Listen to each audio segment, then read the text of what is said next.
अब बिना market trend को समझे कोई भी ट्रेड डिसीजन नहीं ले सकते। लास्ट वीडियो में मैंने आपको बताया था कैसे आप ट्रेंड को आइडेंटिफाई कर सकते हैं by using the trend line.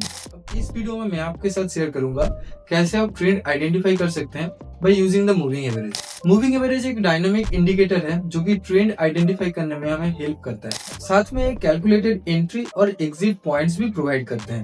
कोई भी टूल यूज करने से पहले उसको समझना बहुत जरूरी है, तब जाके उस टूल को आप एफिशिएंटली यूज कर सकते हैं। कि जितने अंडरस्टैंडिंग के साथ उस टूल को आप यूज करेंगे उतना ही कॉन्फिडेंस भी आपका बढ़ता जाएगा। जो पहला क्वेश्चन है, मूविंग एवरेज है क्या? The second words explain it properly. हम लोग छोटे से यूज करते आ रहे हैं एवरेज, जहाँ पर एक नंबर ऑफ डेटा सेट का जो वैल्यू है उसको ऐड करके उसको नंबर ऑफ डेटा सेट के साथ डिवाइड करेंगे, जो वैल्यू निकल के आएगा वो होता है हमारा average. And the first word moving, जहाँ पर जो नंबर ऑफ डेटा सेट है वो स्टैटिक ना होके, मतलब फिक्स ना होके, टाइम के साथ अगर चेंज होता रहे, साथ ही अपना जो एवरेज है वो भी चेंज होता रहेगा एट दिस पर्टिकुलर टाइम। इसी को ही हम बोलेंगे मूविंग एवरेज। स्टॉक मार्केट में भी सेम तरीके से काम करता है, जहाँ पर डेली जो क्लोजिंग का प्राइस है वो हर दिन चेंज होता है। अगर आप लास्ट 10 डेज या फिर 50 डेज का जो क्लोजिंग प्राइस है उसका एवरेज निकाले और हर दिन का जो एवरेज प्राइस है उस प्राइस को अगर आप लाइन के थ्रू ड्रॉ करें, जो निकल के आएगा वो होता है अपना 20 डेज मूविंग एवरेज। यहाँ पर मैंने चार्ट में प्लॉट करके रखा है 20 डेज मूविंग एवरेज। अगर प्राइस मूविंग एवरेज के ऊपर है और मूविंग एवरेज इंक्लाइंड है ऊपर की तरफ, इस पर्टिकुलर टाइम पे हम बोल सकते हैं स्टॉक अभी अप ट्रेंड में है। अगर सेम चीज अगर आप डाउन ट्रेंड की तरफ देखेंगे, अगर स्टॉक प्राइस मूविंग एवरेज के नीचे है और मूविंग एवरेज डिक्लाइन है या फिर नीचे की तरफ है, एट दिस पर्टिकुलर टाइम हम बोल सकते हैं अभी प्राइस डाउन ट्रेंड में है। अगर मूविंग एवरेज और स्टॉक प्राइस एक दूसरे के साथ चिपक के चल रहा है, एट दिस पर्टिकुलर टाइम हम बोल सकते हैं स्टॉक प्राइस अभी साइडवेज चल रहा है। अभी आप शायद ये सोच रहे हैं कि कितने दिन का हमें मूविंग एवरेज लेना चाहिए। मूविंग एवरेज का जो पीरियड है ये डिपेंड करता है मार्केट पार्टिसिपेशन के ऊपर। ज्यादातर ट्रेडर्स 8 SMA या फिर simple moving average, 20 SMA, 50 SMA and 200 SMA use करते हैं। आप कितने टाइम तक मार्केट में रहना चाहते हैं या फिर आपको कितने दिन का ट्रेंड को फॉलो करना है। अगर आप यहाँ पर 20 डेज देख ले, यहाँ पर ऑलमोस्ट 1 मंथ का जो ट्रेडिंग पीरियड है उसको आप कैलकुलेट कर रहे हैं, मतलब लास्ट 1 मंथ में जो ट्रेंड चल रहा है उसको यहाँ पर आप देख रहे हैं। सेम चीज अगर आप 50 डेज ले ले, जहाँ पर ऑलमोस्ट 3 मंथ्स कवर हो जाते हैं, और अगर आप 200 डेज ले ले, जहाँ पर मोर देन 6 मंथ्स कैलकुलेट हो जा रहा है।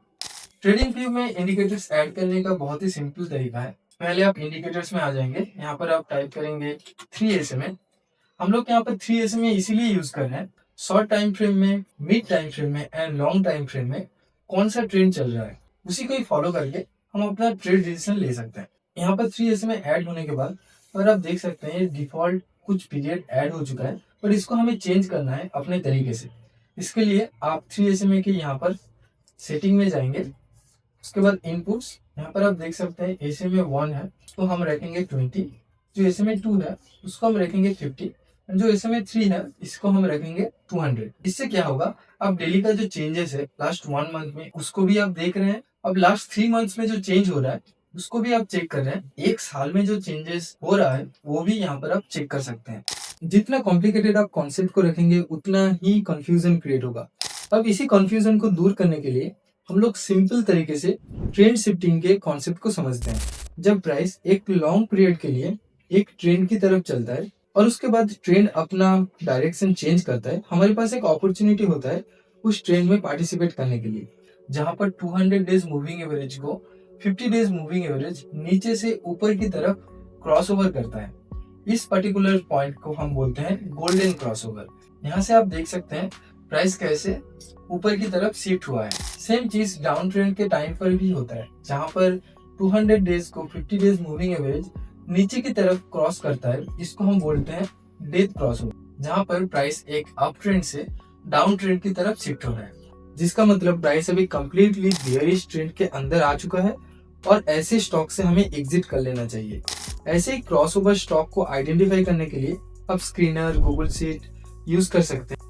ट्रेंड आइडेंटिफाई या फिर क्रॉसओवर के थ्रू ट्रेंड चेंजिंग स्पॉट करने के साथ मूविंग एवरेज एक dynamic support and resistance zone की तरह भी काम करता है। जब भी प्राइस 50 डेज मूविंग एवरेज के नजदीक आता है, यहाँ से सपोर्ट लेके प्राइस फिर से अप ट्रेंड अपना शो करता है। अप ट्रेंड शो करने के बाद नेक्स्ट पुल बैक में फिर से 50 डेज मूविंग एवरेज के पास आता है, यहाँ से सपोर्ट लेके फिर से अपना अप ट्रेंड कंटिन्यूस करता है। जब भी प्राइस 50 डेज मूविंग एवरेज के नीचे आ जाता है, यहाँ पर वही 50 डेज मूविंग एवरेज एक रेजिस्टेंस जोन की तरह काम करता है। प्राइस 50 डेज मूविंग एवरेज के नजदीक आते हैं, यहाँ से फिर से फॉल करता है, फिर से रिकॉन्सोलिडेशन के बाद फिर से यहाँ से रिजेक्शन लेता है, अपना डाउन ट्रेंड कंटिन्यूस रखता है। और जब भी प्राइस 50 डेज मूविंग एवरेज के ऊपर आ जाता है, यहाँ से ट्रेंड शिफ्ट होता है और अपना जो अप ट्रेंड है वो कंटिन्यू चलता रहता है। ऐसे ही मूविंग एवरेज को आप बहुत तरीके से यूज कर सकते हैं। मूविंग एवरेज एक इंपॉर्टेंट इंडिकेटर और ट्रेड लेने का जो कॉन्फिडेंस, साथ ही और भी कई सारे इंडिकेटर्स यूज कर सकते जिसके थ्रू अपना ट्रेड कॉन्फर्मेशन और ज्यादा बेहतर बने, जैसे कि RSI या फिर रिलेटिव स्ट्रेंथ इंडेक्स। इसके ऊपर हम लोग नेक्स्ट वीडियो में बात, बट इसके पहले ट्रेडिंग व्यू को आपको यूज करना है। उसके लिए आप ट्रेडिंग व्यू फॉर बिगिनर जो सीरीज है उसको आप चेक कर सकते हैं। तब तक के लिए thank you for watching till and I will see in the next video.